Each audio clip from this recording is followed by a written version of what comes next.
because when I came home after 8 years, I paroled out to my brother's walk-in closet.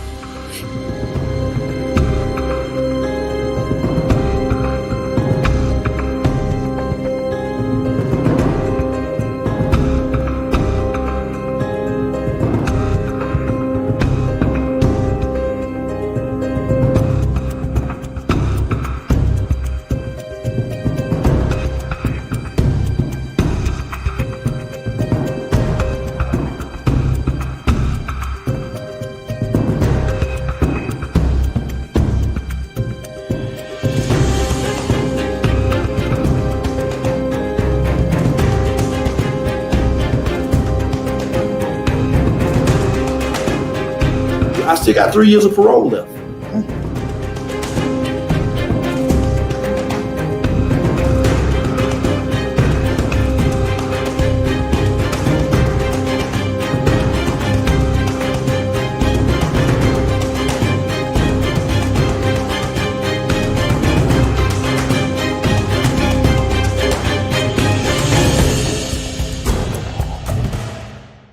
Welcome to From Felon to Fabulous. I'm Isabel Black, or Izzy the Intentional Healer, here with the Professor of Change, Brenda Ringwood. It's an honor to be here and interview you today. Again, the show is From Felon to Fabulous. So typically we have people on the show who have already been working the fabulous part of their story and left the felon part behind. But like Brenda said, today we're doing something a little different. We really want to back Deshaun up on this movement that he's on fire and going out and serving in the world, but we're going to let him tell his story to give you an insight of what this looks like and what's going on in his world today. Yeah, my name is Deshaun Durham, and back in 2021, I was sentenced to 8 years in prison in the Kansas State prison system for 2 pounds of marijuana, and which is a pretty harsh sentence. 8 years for 2 pounds of marijuana? Yeah, 8 years. Eight. Yep, 8. Like 4 plus 4. Yep, 8 years. And thankfully, with all the support I have that I'll go into detail a little bit later, I was able to get a pardon from Governor Laura Kelly after serving only 2.5 years. So now I just advocate for other people who, are victims of systematic racism, such as I was, and just trying to really bring everybody home. Hopefully using my story to kind of inspire other people. Just because I was a 19-year-old kid, I had no criminal history at all. And the fact that I was given an 8-year prison sentence for something that's considered not a major amount of cannabis is pretty extreme, considering that there's other people in Manhattan and Riley County that there was this one young man, he was drunk driving, he killed 2 people, and the same judge that gave me the 8 years for 2 pounds of cannabis gave him 2 years of probation, and he took 2 people's lives away from their family forever. Wow. And he got a slap on the wrist, and I almost had to serve a decade in prison for almost what most people say is a victimless crime. Wow. So you were in prison when this other case happened? I was actually still going through the court system. Still going through the court system, and you got to see the huge difference in how some people are treated and some people are treated very differently, right? When they've committed a crime, with how sentencing goes. And so tell us a little bit about who you were before getting arrested. Yeah, I was just a young man who struggled with, mental health issues that a lot of other young men in the community go through. I had anxiety, and I was maybe someone that got bullied in school a little bit, just because I was a little heavy set, me being as tall as I was. So really, I picked up marijuana when I was about 11, 12 years old, just as like a coping mechanism. And it really helped me through a lot of anxiety and the other, mental health struggles that I was going through. And I didn't have a lot of support, back when I was younger. So I really, one day sat down. I graduated from high school in Junction City, Kansas. That's where I graduated. Yeah, I graduated a long time ago. Yeah, I graduated about 2018, and I really wanted to do something with my life. Not coming from a super wealthy family or being afforded the opportunities that maybe some other people are afforded. I was trying to make a way to get into school. So I sat there and I thought about it, and I was like, well, maybe, I know some people that sell marijuana. I can, maybe ask them, how to do it. So I ended up, going through a whole night of just thinking that, if I just sell marijuana, I'm not hurting anybody. I'm not really a danger to the community. I'm not killing anybody. If anything, I thought that I was helping other people find the joy in the plant that I found joy in my whole childhood and such stuff like that. What's the excuse you've been telling yourself? And what if today you stopped believing it? What would your life look like if no excuses became your new standard? Are you ready to become the version of yourself that doesn't need an excuse to succeed? What's holding you back? And is it real or just an excuse in disguise? Who could you become if you stopped making excuses and started making moves? What would happen if you made room for growth instead of giving power to your excuses? Is your excuse bigger than your purpose? Think again. How long will you let your excuses write your story? What if your breakthrough is on the other side of your best excuse? What are you willing to let go to make space for your greatness? No excuses. ComeChangeYourLife.com. BTBY.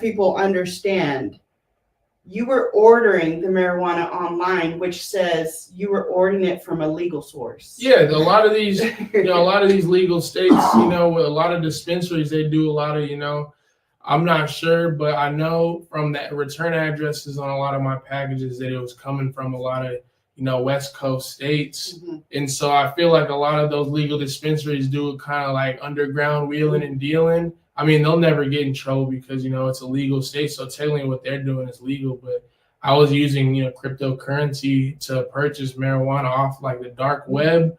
And it was coming, to my house and everything like that. And, I guess they ended up catching up to me at the end, which still is pretty crazy because they knew it was marijuana. So they wasted their time and their resources to go raid someone's houses that, they knew was getting marijuana. When, your local fentanyl dealer, they're just giving the blind eye and, people are dying every day from that. And so I just feel like they can be using their resources somewhere else. Absolutely. And, with From Felon to Fabulous, we're not advocating breaking the law, right? That's not what we're doing this episode for today. We understand there was criminal activity happening, right? You knew you were doing it crypto because you knew it was illegal. But sometimes you just wonder, does the crime fit the punishment? Is really where we're at. Our system's not always fair. It isn't. Yeah, most definitely. And it's just, I just feel like the Kansas and, these other states where everything is illegal, it could just do better in terms of, giving proportionate sentences. Because when I was in prison, I was in there with child molesters. They would only get 2-3 years. They'd go out, hurt some more children, and come right back. And here I am doing something that these legal companies are profiting billions of dollars of every year, and pretty much just wasting away in a prison cell for who knows how long. Like I said, for something that someone else in a state where it's legal is making billions of dollars every year. Which you mentioned to me, right, when we talked before. You said you were in prison for a crime for cannabis, and you're watching on TV 420 where people are celebrating around the country because it's 420 and they're celebrating cannabis and they're smoking while you're sitting in a jail, like you said, for 8 years. Thank God you didn't do the full 8 years, but while you were sitting there, you were expecting to do the whole 8 years, while other people are celebrating the same thing you're in prison for. How did that feel? It definitely kind of just felt like a slap in the face, just because how all these news companies, the big ones like CNN, Fox News, how they were airing this stuff. And kind of not making people aware of the sort of injustices going on in these states where it's illegal. If you want, I feel like if you want to highlight marijuana on the news, maybe take a minute, not even a long time necessarily, 15, 20 minutes to just highlight, how people could do better in these states where it's illegal, in providing more relief to these people who get these disproportionate sentences for marijuana. Right. So you're sitting in prison. You have an 8-year sentence. You're a young man. What were you thinking? And then what led you to applying for the pardon? Yeah, when I was in the court system, I thought my life was over. I'm like, oh, I'm 21, because I was on bond for 2 years just because of COVID and everything. And so I got locked up in 2021. And I was thinking my life's over. I'm like, I got to do 8 years. I'm going to be almost 30 years old when I get out, and my whole 20s are going to be gone. And that's supposed to be, the transformative years of your life. Necessarily like not, partying and stuff, but just learning who you are and finding your purpose in life. Right. So I just felt like that real transformative part of my life was going to be spent in prison, and prison can take a hold of you for the worst. Right. There's a lot of stuff going on in prison, a lot of violence, a lot of pressures that you could fall victim to. So I was kind of just worried about that. So which prison were you in? I was in Hutchinson Correctional Facility. Okay. We'll get back to your story, but what was the worst thing you saw? Well, the worst thing I saw in Hutch itself was my friend. I was working out, and, he sat down in the chair when I got done working out and everything. And I guess there was this guy, because, prison, there's a lot of drugs there. He was up for about 5 days with no sleep. Yeah, most definitely. He was up for about 5 days, and he ended up being paranoid about something that was going on in his head, and he hit my friend in the head 5 times with a curl bar. Oh. And his head was wide open. And, for me not being really in the streets like that my whole life, it was kind of traumatic for me. Just dealing with that. And then, Hutch itself has a real bad problem with bed bugs. So I have scars all over my arms for getting bit by bed bugs for 2.5 years. So that was pretty traumatic. It still kind of is like a psychological thing to this day. Just because when I sleep, I kind of have to look at my arms every time I wake up to make sure there's nothing crawling on me, just because 2.5 years getting bit by They bed didn't even bugs try every to day. combat that. Oh, they say they do. They just spray bleach and stuff around and say, yeah, we're doing something so it looks good, and they have it on paper, but it's really not doing anything because it's an infestation. Yeah, it's an infestation. So it sounds like some post-traumatic PTSD from going to prison. Yeah, most definitely. People don't think about what happens when you come out and still having to deal with some of the stuff you experienced while you were in. What are you doing now to help yourself through with the anxieties and stuff now that you're on parole? You don't have the option to use cannabis as medicine. Yeah, well, right now, I kind of just put all my PTSD and turn it into motivation to try to help other people that were in similar situations that I was in. So I really just use that as my driving force to help people get home, and use my story to amplify other people's stories. My voice, helping the voiceless, even though everyone should have a voice, but because they got caught with the plant that's widely legal everywhere, they are without a voice. Exactly. Just because I've been able to explore, a lot of people's cases. Just, we're doing a lot of work with the Last Prisoner Project and, other groups similar to them. Like I said, there's a man, Kevin Allen, in Louisiana. He's doing life in prison for 2 grams of cannabis, and he got a sentence modification, and they gave him 35 years instead of life, but that's still no justification for getting caught with 2 pounds of cannabis. Was it 2 pounds or? 2 grams, sorry. Okay. Yeah, 2 grams of cannabis. Yeah. Okay. I mean, it still wouldn't justify if it was 2 pounds. Most definitely. But yeah, he got caught with 2 grams, and he's doing a life sentence for cannabis in Louisiana. Oh, man. And much of Louisiana is legal now. You can go on Bourbon Street and go to a dispensary. Yeah, no, that definitely has to hurt to know that you're in prison serving this time and the state has turned it legal. And I wonder how many other people like him are sitting in there as well. So tell us a little bit. You're in prison. How did you apply for the pardon? And tell us a little bit how that journey started going and where hope started weaseling its way through into your mindset to see, wow, this may not be my fate? Yeah, well, I just, in RDU, I was kind of going through every option that I could. And RDU is like, it's El Dorado. It's where they pretty much give you your custody level and everything. It's called the Reception and Diagnostics Unit, but people just call it RDU for short. And pretty much I was sitting there, I was sick. I was mad because I got so much time and I was not expecting that at all. And so I was talking to people and they said you can put in a clemency application.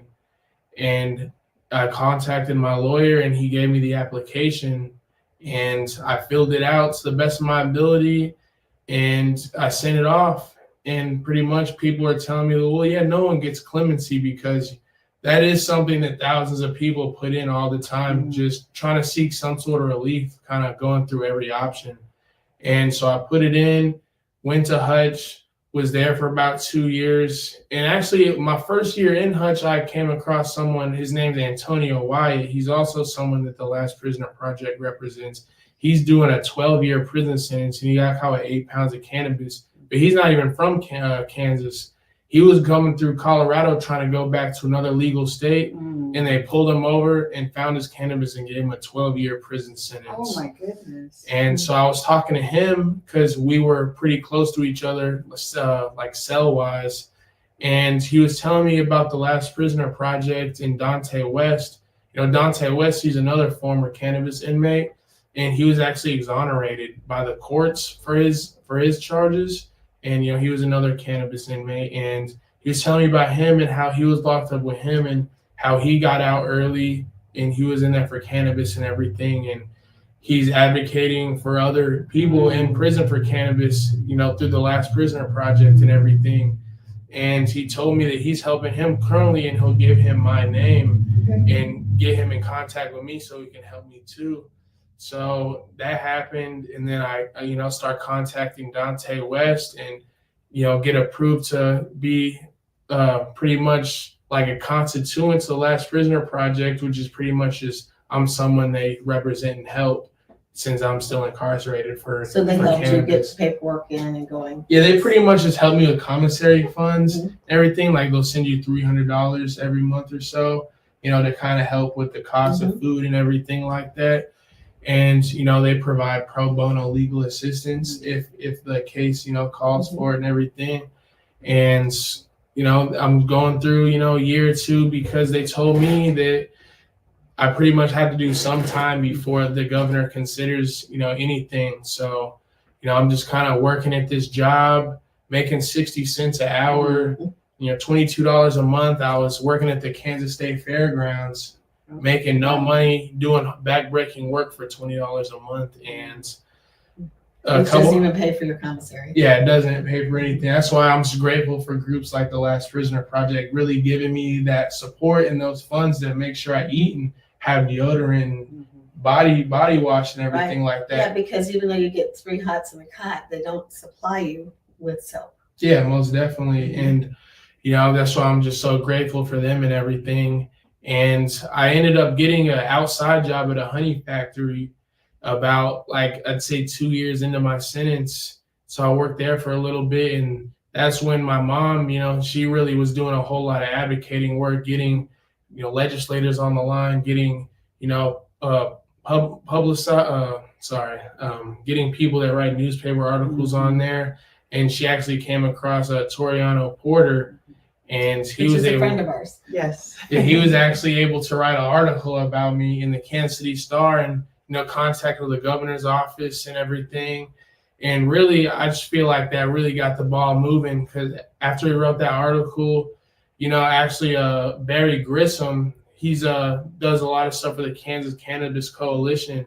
And he used to be the United States District Attorney for the state of Kansas and Missouri. He ended up picking up my case and providing me pro bono legal assistance through the Last Prisoner Project as well. And Dante does a lot of work for him, looking for different people who are in prison for cannabis in the state of Kansas. And, he was kind of telling me that he's going to work on it. And Dante called me one day and said, you're going to be out by the end of this year.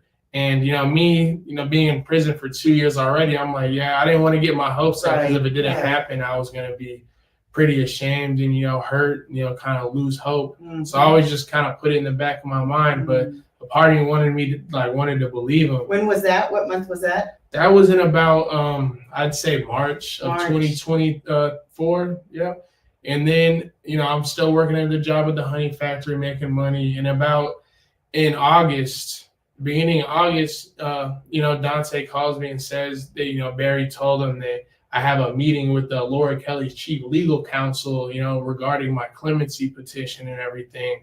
So I ended up having a meeting with her chief legal counsel, and they kind of just are going through my case, asking me, pretty much just trying to see if I'm resentful, if I admit, that I did something wrong. And, I answered all their questions truthfully. They were just kind of asking me about my support system. My boss at the Chinese restaurant in Manhattan I worked at, he sent a letter to Governor Laura Kelly. It was really just at that point, I was sending a lot of letters of support to the governor's office. And Melissa Etheridge, the country singer, she actually sent a letter to Laura Kelly on my behalf, asking, for a release and to give me a second chance. Yeah, she is actually from here. So it was pretty cool that she was able to write a letter to the governor on my behalf. So I feel like that definitely helped too. And after I had the meeting, it was just waiting and, keep writing letters and everything like that. And on November 6th, the day after the presidential election and the elections here in Kansas, I got a letter saying that I received a sentence commutation from Governor Laura Kelly, and then that I only had 30 days left, and it pretty much cut my sentence in half by 5 years. Wow. Because I wasn't supposed to be released until 2030. So. No, I just want to, make sure we kind of go back and walk back through this, because you could have been bitter. You could have been so angry that you just sat in your cell and not even wasted the time going and working for 60 cents or $200 in a month or $20. I'm sorry. It was a choice. You could have done that. But I feel like there was this something inside of you the whole time that just knew there was something else out there for you. You weren't going to quit giving up. You weren't going to give up.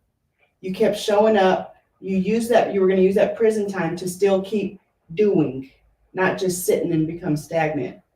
And I feel because you had that willingness, a lot of it, it made pathways for other opportunities. I'm sure you didn't think that all this attention was going to be put on you. This guy from Manhattan, Kansas, going to prison because he has mental health issues and, just the story. And then look now, you gained all this attention. People believed in you. You earned that restaurant owner that allowed you to come back and work for him after 2.5 years or 2 years in prison, plus all the time that it took for you to go through sentencing. I'm sure he was patient through that process. But that's the work you put in. He wanted you back. You had people writing those letters. You had your mom fighting for you, advocating for you. And it seemed like as soon as you were willing to advocate for yourself and believe that you were made for something bigger than this, just to sit in a cell, it's a beautiful thing. And I'm just very honored. I'm grateful you reached out and we're able to have this time with you again and see how we can support you in the works that you're doing, which is the next phase we're going to get into. But I want to take a quick moment to give thanks to the organization. And it was, The Last Prisoner Project. The Last Prisoner Project. Thank you for all the work you are doing and all the other organizations out there that are advocating for these prisoners, for these people. And we would love to talk to you too, right? Get up here. Let's start shedding light on all these stories, all these people that these organizations work with, but they don't have the results you have received yet, right? There's still a lot of support that needs to happen. So I'm sure they're very grateful to have you now on their team, and you're in the give back phase now. So tell us a little bit about that, what you have coming up with the organization, and how can we help, and how can the people watching help to do their part? Yeah, most definitely. We're about to go to DC here in about a week. On the 28th is when everyone should be arriving in DC, and it's going to be Cannabis Unity Week. We're going to be out front of the White House on the 1st talking about how, other federal cannabis inmates should be given a pardon by President Trump, because a lot of them are serving such disproportionate sentences. Like I said, Kevin Allen in Louisiana, life sentence for 2 grams of weed. And there's so many more people like that. And it's not fair how, so many people can profit. Say, wait a minute. How does this compare? Does this sentencing compare to something else? And they don't. So, and they have the power of one man or woman. One person has the power over your life. Right. When you're in something like that. And I don't think that should be. Yeah, most definitely. I feel like judges kind of have a little bit too much power sometimes. Maybe there should be someone that, can mediate some of the stuff that they have to do. Yeah, when we go to DC, we're going to be meeting with senators and legislators and attending different events to kind of just spread the message. I know on the 1st, I'm going to have 9 other cannabis inmates, former cannabis inmates with me, and we're all going to take the stand out front of the White House, and we're all going to advocate for a marijuana inmate to be pardoned by President Trump. And, hopefully it works, because, it's a strong message, and people deserve to be united with their families, and they shouldn't be in prison for a plant, because there is a lot of people, like I said, serving life sentences for getting caught with a plant. A lot of them are first-time offenders who've never been in trouble before. Yeah, that's a shame. That's a shame. So what's the next steps? Just continue to spread the word and, kind of advocate for other people. And because, I just have this fire lit under me from how I was done. And I just really want to create change, not even within my community, but nationwide, or just around, all these illegal states. And I really just want to be the one to try to help create change. It's going to take a village. And that's why I'm glad that, I have all the support I have from the Last Prisoner Project and all these other former cannabis inmates, such as Dante West and Jeremy Grove and Kyle Page and all these other, great people that are kind of guiding me and helping me, giving me opportunity to speak and make a bigger platform and just try to spread the message. So, and I'm actually starting school in the fall for political science. And hopefully when I graduate, it's going to be a long journey, but I want to go to law school and become an attorney so I can help other people, misguided We youth. actually have a friend that is an attorney that did several years in prison. He was innocent and got out, but he didn't get everything expunged, and he is now an attorney up, I think in the New York area. I'll introduce you to him. All right, yeah, most definitely. I just really want to help, misguided youth. I wouldn't say that I was a misguided youth, but I just wasn't given the opportunities that a lot of other young men are given in life. And hopefully when I'm an attorney, I can, help other people that maybe don't have enough money to afford an attorney, and kind of just be that person that helps these people stay away from the systematic racism that we have going on in America. You mean to tell me that's real? Yeah. A lot of people don't think it's real, but it's very real, and there's a lot of prejudice in the court systems, and we gotta get it changed, because it's just not fair how some people get off. And I will tell you, I had never really experienced prejudice before until prison. The whole process, I saw races divide, I saw languages divide, I saw religions divide, I saw a lot of division. And it was brought to light, and that's unfortunate too. And then I remember having a conversation with you, 2 years into our friendship, and I said, "Yeah, you're now have a label. Welcome to us. Welcome, one of us. Yes. Welcome to being discriminated against. Mm-hmm. It happens, and." It's a shame that it does, but it is the world we live in, but that's not an excuse to not do your part. So again, I applaud you.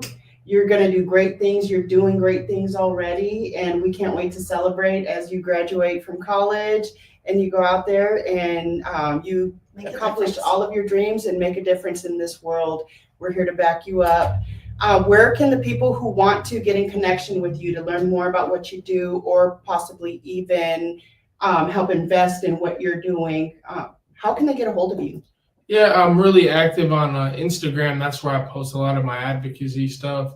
It would just be my first and last name. It was just Deshaun Durham FF. I made my username kind of when I first got out, so it would kind of be easier to find me with everything I'm doing. So it would attract more attention and everything. Mm-hmm. Just I didn't want to make some crazy name, so For people sure. were hard to find. So I just put FF at the end. Finally free. So Yes. so yeah, my Instagram is Deshaun Durham FF. If you want to follow my advocacy journey, if you want to join the fight, you could lastprisonerproject.org. They have a lot of good resources and everything. The Last Prisoner Project has a Instagram as well. If you want to follow everyone's journey that I continue to do a lot of work with, and just want to join the fight and try to make everything right with the whole cannabis scene, because it's just not fair, and no one should be going to prison for cannabis. And hopefully one day it'll change. Yes. Well, thank you for coming. I know you drove 2 hours to Yeah, be on no the show to get the problem. word out.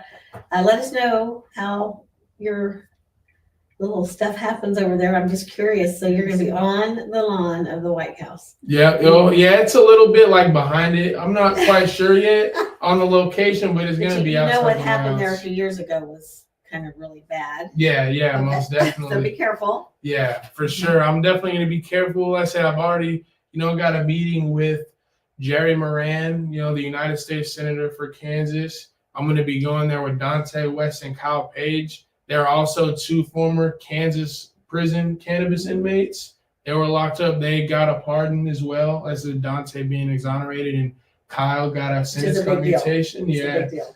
And so I'm going to be there with them, and we're going to be there with a policy person from Last Prisoner Project. We're going to sit down with Jerry Moran and kind of just talk about cannabis reform, just because it's such a big topic. In order to get it legal in Kansas, you have to start with the lawmakers, because they're the ones who are going to make it happen or not. Yeah, most definitely. Hopefully we can get there. I'm working every day, sending out emails to people who are willing to hear me out. So it's just something that needs to be done. Like I said, Randy Lanier, he was a NASCAR driver, and he was funding his NASCAR career, by selling marijuana. He got caught, and he got a life sentence for cannabis. And he did most of his time right up a mile up the road in Leavenworth, the federal penitentiary there. He's since gotten out, and he's an advocate as well. So I'm just glad I can talk to him and get his perspective on everything. Absolutely. Well, thank you for joining us. Stay tuned. We have more stories coming, but go on over and follow him, support him, and see what he's doing, and let us know how you feel about it. Thanks for coming. Yeah, Sean. thank you so much for giving me the opportunity. Or do you want to be the person that's helpful, that soothes, that loves? Because you can still stand tall and be as big as you want to be when you are this person.